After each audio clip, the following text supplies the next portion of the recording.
Good morning, students. Today we will continue our fifth chapter, and that is Michael Goes Climbing. We were on page number 39, and we had done second paragraph of it. First paragraph of it. Now today we will start from second paragraph. अब तक हमने story पढ़ी थी कि Michael जो एक शरारती बच्चा है वो कुछ ऐसा करने की सोचता है कि जो पहले कभी किसी ने ना किया हो, और काफ़ी शरारती है। स्टार्टिंग में स्टोरी में आया था कि दो महिलाएं जो है उसके बारे में बात कर रही होती हैं। एक महिला जो है दूसरी महिला को बता रही होती है कि ये कैसा बच्चा है, कितना शरारती बच्चा है। और लास्ट में हमने पढ़ा कि उसने जो है एक उसकी बिल्डिंग की जो टॉप है, स्पायर है, शिखर पे उसने चढ़ने की सोची। और वहाँ पर जो वो वेदर वेन है, टॉप पर जो वेदर वेन लगा हुआ है, तो वो सोच रहा था कि उसके वहाँ जो वो गोल्डन बॉल लगी हुई है तो उस पर चढ़ेगा वो। और कहाँ है ये? फ्लशिंग एक जगह है, वहाँ पर जो ये बिल्डिंग है उसके टॉप पर वो वेदर वेन लगा हुआ है और वो गोल्डन बॉल है, तो वो उस पर चढ़ना चाहता है, जो कि पहले कभी किसी ने नहीं किया था। Okay, now we will start from second paragraph. He looked around, उसने चारों तरफ देखा।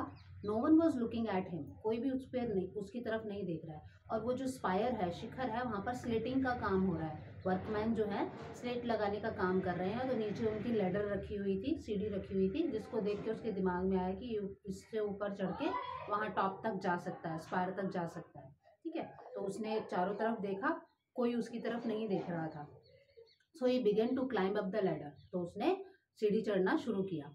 Eight the top of the tower, और उस टावर के टॉप पर there rose a slated spire, और वहां पर एक वो स्लेटेड स्पायर था, स्लेट लगा हुआ वो शिखर था। वो एक स्लोप की तरह होता है ना, ऊपर स्लेट लगा देते हैं।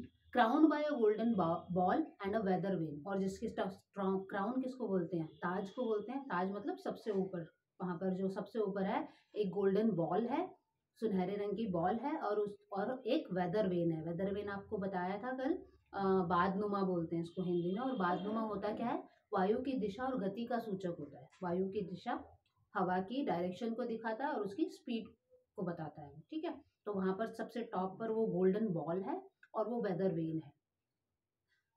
Michael at last found himself sitting on the top of the ball, holding on by the vein. अब माइकल ने लास्ट में अपने आप को कहाँ पाया कि वो उस गोल्डन बॉल पर बैठा हुआ है और उस वेन से, वेदर वेन से, उस बादनुमा से को उसने पकड़ा हुआ है, मतलब उसको पकड़ के और उस गोल्डन बॉल पे वो बैठा हुआ है। He was hot, hot means गर्म होता है, बट यहाँ पर है उत्तेजित कहने से मतलब है कि वह उत्तेजित था। आउट ऑफ ब्रेथ, सांस फूल रही थी उसकी। And not a little giddy, लेकिन बिल्कुल भी घबराया हुआ नहीं था, मतलब काफी उत्तेजित था, सांस भर रही थी, ऊपर तक चढ़कर आया था वो, और घबराया हुआ नहीं था वो। प्रेजेंटली, इस समय, he heard workman moving below, उसको आवाज आई कि वो जो कामगार थे, काम करने वाले, वो नीचे मूव कर रहे, इधर उधर जा रहे हैं। He did not bend over to look or speak, और माइकल ने जो है बेंड मीन्स होता है झुकना, वो नीचे देखने के लिए और बोलने के लिए झुका नहीं। He was not going to be pulled down before flushing had seen him, और वो जो है नीचे, पुल डाउन मीन्स होता है नीचे चले जाना, तो मतलब वो नीचे नहीं जाने वाला था जब तक कि फ्लशिंग जो है उसको देख नहीं लेता।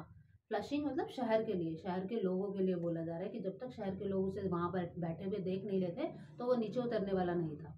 द वॉइसेस डाइड अवे, आवाज जो थी मर गई मतलब कहने से मतलब है वहां की आवाजें खत्म हो गई, लोग चले गए। एंड माइकल सैट रेस्टिंग, और माइकल जो है वहीं पर आराम करने लगा, वहीं बैठा हुआ था। At last he felt ready to give the town its surprise, और अंत में उसको ये महसूस हुआ कि अब वो जो है शहर को अपना सरप्राइज देने के लिए तैयार है, मतलब शहर को आश्चर्यचकित करने के लिए तैयार है वो। He pulled himself to his feet and keeping firm hold of the weather vane, उसने जो है pulled himself on his feet, अपने आप को अपने पैरों पर धकेला, मतलब खड़े होने की कोशिश की। And keeping firm hold of the weather vane, और उसको वेदर वेन को, उस बादनुमा को टाइटली पकड़ा हुआ था उसने। Manage to stand on the top of the ball, और उस गोल्डन बॉल के सबसे ऊपर टॉप पर जो है अपने आप को खड़े करने की कोशिश कर रहा था, मैनेज कर रहा था वो। It was well that he had a cool head and iron nerves, और ये अच्छा था कि उसके पास एक शांत दिमाग था, cool head and iron nerves. Iron nerves कहने से मतलब है कि बहुत स्ट्रांग था, वो मजबूत था। वो मतलब वहाँ पर खड़े रहने के लिए टाइटली उसने वेदर वेन को पकड़ा हुआ था, तो तब काफ़ी ताकत लगी। तो वो कह रहे ये अच्छा था कि उसके पास शांत दिमाग था और काफ़ी स्ट्रांग था वो। Someone must have looked at the when by chance.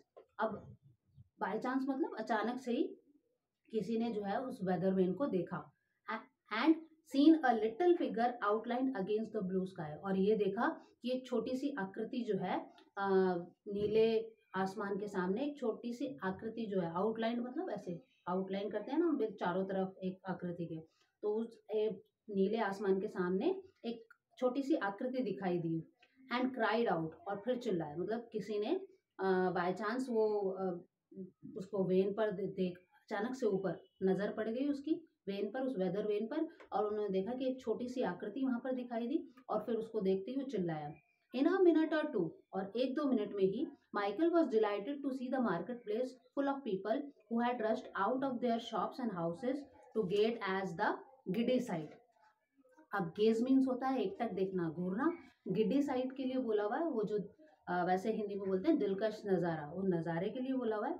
तो एक दो मिनट में ही जैसे ही जिस व्यक्ति ने वो वेन को देखा और उसको वो छोटी आकृति दिखाई दी तो वो चिल्लाया, और उसके चिल्लाहट के बाद एक दो मिनट में ही माइकल जो था ये देखकर खुश था कि पूरा जो मार्केट प्लेस है, वो मार्केट की जो जगह है वो लोगों से भर गई। जो कौन लोग थे, जो कि अपने घरों से और दुकानों से जो है तेजी से बाहर भाग कर आए थे ये देखने, वो दिलकश नज़ारा देखने के लिए, वो सीन देखने के लिए कि क्या हुआ। It was wonderful to have those eyes and hearts fixed upon oneself. और ये अच्छा था देखने में कि वो जो आंखें थी, those eyes and hearts fixed upon oneself, एक दूसरे के ऊपर टिकी रुकी हुई थी वो। But Michael did not intended to stay there until he was taken down. लेकिन माइकल जो है उसका ये इंटेंट मीन्स होता है इरादा करना, उसने ये इरादा नहीं किया था, उसका ये इरादा नहीं था कि वो वहीं पर रुका रहे until he was taken down, जब तक कि उसे नीचे नहीं उतारा जाता।